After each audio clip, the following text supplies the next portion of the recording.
greater pleasure to feel the kind of love for our nation that you're displaying here and now. I'm only here to encourage your sense of nationalism. I'm here to ask you to keep up with the love for our dear country.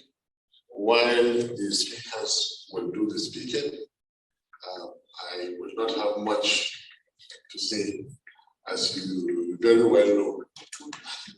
Very little I say, or the very little I have seen before now has rattled the system more than anything else. So out of respect for those who have advised before now, I would just like to encourage those who are going to speak, except maybe just making one or two notes that are fundamental. I have been saying that democracy, as you put it here in the theme, democracy belongs to the people who can practice it. If you can't practice delicate democracy, then it is not for you. Dividends of democracy belongs to the people who can extract it. Human rights and civil liberties belongs to the people who insist, take and keep it. If you can't, it's simply not for you. So struggling to practice democracy is very healthy. We'll continue to encourage all of us. Nobody says that democracy is easy. You only didn't tell us how delicate it was. And without going into so much comparison, because I'm speaking in general terms, I'm not speaking about the 2023 elections now. So no minister will fly to New York and make any allegations against me. If you recall that 80s into the late 90s, there was this genuine globalization of democracy around the world.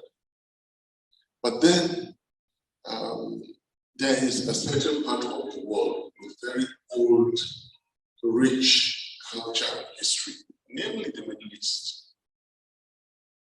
Whatever democracy is going to provide, the rulers have provided it. So why do we need it anyway? You are safe, you are wealthy, you're comfortable, even as an ordinary citizen. And democracy will never give it to you. So they were clever enough to stay away from democracy. In Africa, however, we democratized. And we saw in the case of Nigeria, what did democracy correspond with? Personal wealth. What happened to the nation? Insecurity, mismanagement, and the rest. I believe in democracy. I don't believe in dictatorship or, I say, kind of monarchy that is practiced elsewhere, even though it has proven to be good. I believe in democracy. But what I even believe in more is that it must be practiced well. What is democracy? It is not having three arms of government. What is democracy is the Constitution. If you don't follow the Constitution, you simply do not have democracy. That is the simple truth. Now, the Constitution of the Federal Republic of Nigeria is different from the Electoral Act. And I repeat, I'm not speaking about the 2023 presidential elections. I'm speaking about we, the people.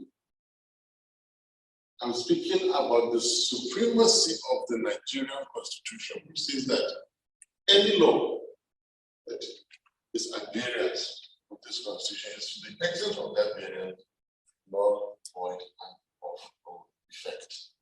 I'm speaking about the Constitution that has provided how the judiciary shall exist.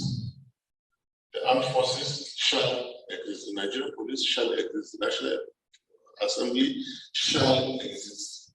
I'm speaking about the Nigerian Constitution, which says what must happen for there to be a validly elected president.